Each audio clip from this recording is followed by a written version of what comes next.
मंदसौर में आज कांग्रेस के युवा नेता दीपक सिंह गुर्जर के नेतृत्व में स्मार्ट मीटर और फसल बीमा को लेकर गांधी चौराहा से सिटी कोतवाली तक रैली के माध्यम से एमपीबी और कृषि विभाग के अधिकारी को ज्ञापन दिया, जिसमें महिला कांग्रेस नेता रूपल सचेती और जिले से आए कांग्रेस नेता और किसान भाई आम जनता की मौजूदगी में ज्ञापन दिया। इन सब समस्या का जल्द से जल्द निराकरण किया जाए, नहीं तो आगे और बड़ा आंदोलन होगा। आप देख रहे हैं national news today Mandsaur.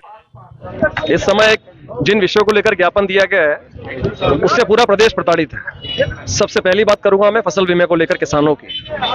268 crore की प्रीमियम ली गई पूरे जिले भर के किसानों से, उनके खातों से लूट करके लिया गया, उनके खातों से नोच करके लिया गया, प्रीमियम जबरदस्ती काटी गई। और इस बार जब फसल बीमा मिला किसानों को तो वो मिला 110 करोड़ रुपए। अभी भी 150 करोड़ का बीमा उन किसान भाइयों का रोका गया।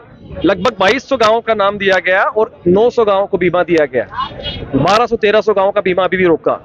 और विसंगति देखिए जिला सहकारी सोसाइटियों की बैंक की कि जिन गांवों को बीमा मिल गया उनके खातों में राशि निकाली नहीं जा रही है।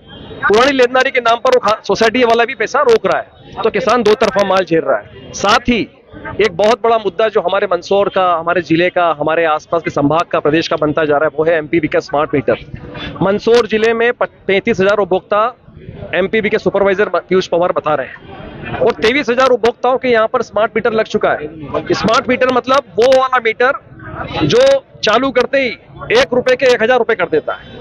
ये हालत है मंदसौर शहर की कि जिन मीटर का, जो पुराने उपभोक्ता के जो मीटर थे उनका जो बिल आता था वो आता था 200 रुपए, 300 रुपए, 400 रुपए।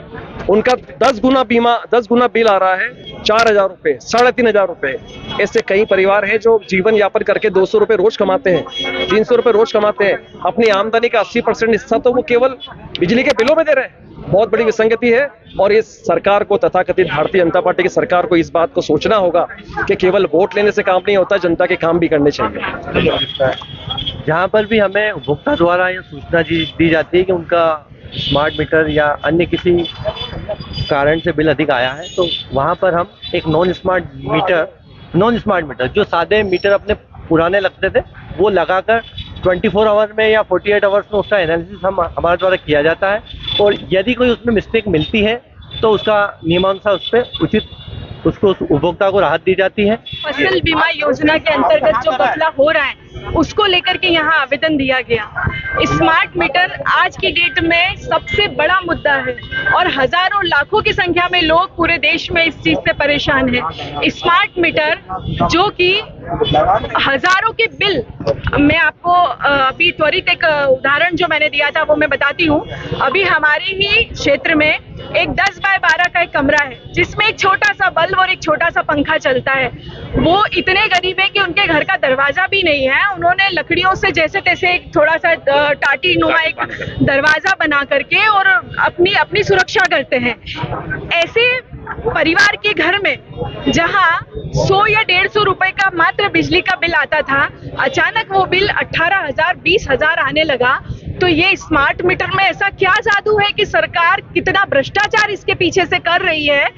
हमारा आज इस कांग्रेस पिछड़ा वर्ग प्रकोष्ठ के माध्यम से आज हमने यहाँ पर ज्ञापन दिया और हमारी ये मांग है कि या तो स्मार्ट मीटर लगाना बंद कर दीजिए या फिर जितनी बिजली खर्च होती है उसी का भुगतान ग्राहक को करना पड़े।